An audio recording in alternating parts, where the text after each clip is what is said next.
Hey guys, let's get more news about Lakers, but first, don't forget to subscribe and leave your like. Wild Lakers trade pitch would land DeJounte Murray and Zach LaVine. After losing in 5 games to the Denver Nuggets in the playoffs, the Los Angeles Lakers could look to revamp their roster. In a proposed trade from Jackson Caudell of Sports Illustrated, they'd make a blockbuster trade involving the Atlanta Hawks and Chicago Bulls. The trade would send DeJounte Murray and Zach LaVine to the Lakers for nearly all of their assets. Hawks would receive Rui Hachimura, Jared Vanderbilt, Gabe Vincent, Lakers 2024 first-round pick, number 17 overall, and Lakers 2030 first-round pick, unprotected. Lakers would receive Murray and LaVine. Bulls would receive D'Angelo Russell, A.J. Griffin, Jalen Hood-Schifino, Cam Reddish, 2025 first-round pick, from Atlanta via Sacramento, protected 1-12, and a 2025 second-round pick via the Lakers. For the Lakers, this might be the best chance for them to really maximize their window with James and Davis, Caudell wrote on June 22. They would not have to give up every first-round pick in the process and add 2 talented players while keeping Reeves. With Donovan Mitchell potentially re-signing with Cleveland, and if the Hawks decide to move Murray instead, Murray could be the top player on the trade market. It feels like the Bulls are going to have a hard time trading LaVine, but the Lakers could buy low on him. The Los Angeles Lakers have had an interest in Murray and LaVine over the past few seasons and could pursue both during the offseason. Appearing on an episode of The Pat McAfee Show, Shams Charania said that Murray makes sense for the Lakers. One name they did pursue last season at the trade deadline that I think teams around the league expect to come up again in trade conversations over the next week or so, and makes sense for the Lakers, is DeJounte Murray with the Hawks, Charania said on June 21. He added that Los Angeles has maintained a level of interest in him over the last several months.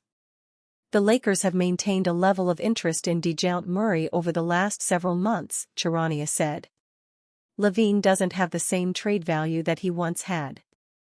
According to Sam Quinn of CBS Sports, he's now viewed as a negative asset. LaVine is now widely considered to be a negative asset, and the Bulls have been reportedly floating more than a dozen LaVine trade ideas to other teams. The question now isn't whether or not the Bulls want to trade LaVine. It's whether or not they will be able to, Quinn wrote on June 21.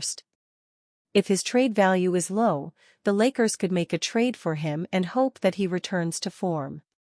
A backcourt featuring Murray and LaVine would offer 2 players who can create their own shots and score at a high level. LaVine only appeared in 25 games last season, but in the 2022-23 campaign, he averaged 24.8 points, 4.5 rebounds, and 4.2 assists. He shot 48.5% from the field and 37.5% from three-point range on 7.1 attempts per game. The Los Angeles Lakers shot the fewest three-point shots in the NBA per game, so LaVine would be a positive addition in that department. Murray averaged 22.5 points, 5.3 rebounds, and 6.4 assists last season.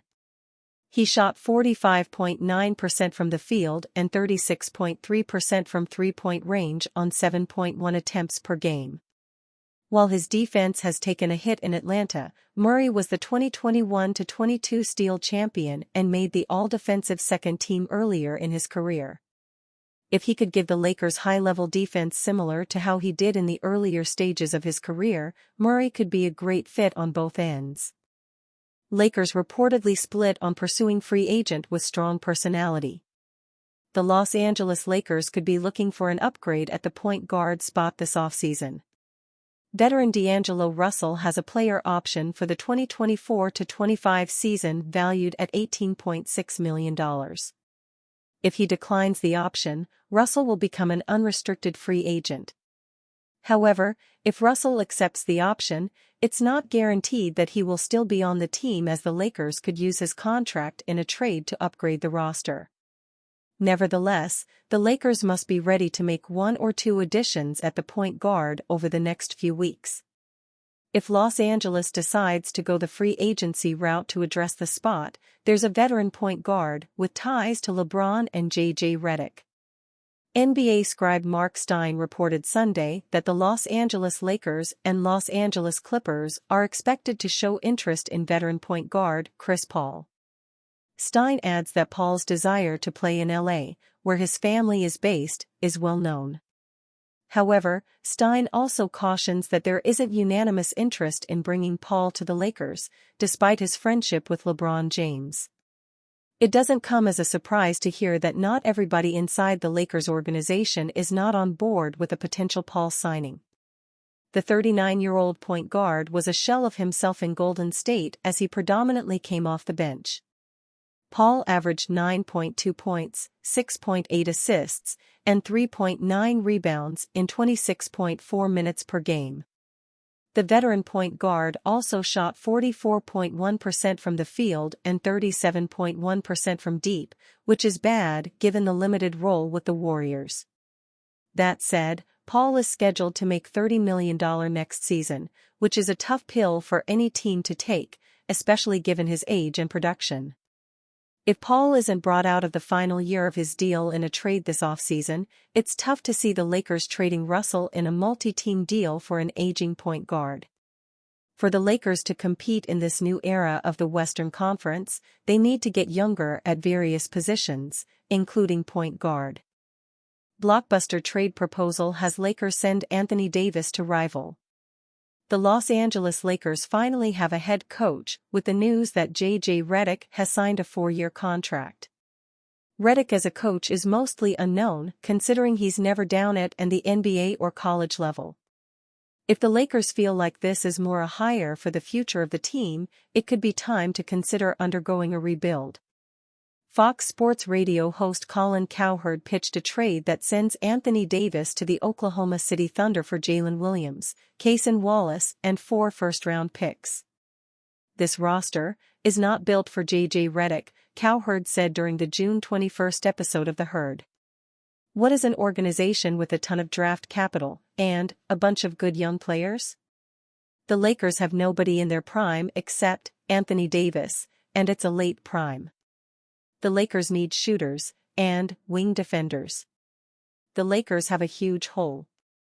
Think about Oklahoma City and skinny Chet Holmgren. They don't have enough girth to face a Nikola Jokic or a Karl Anthony Towns. They're not good enough on the glass. They need a big. They have a ton of draft picks. They also have a surplus of good young players, and you're not winning championships with a bunch of good young players.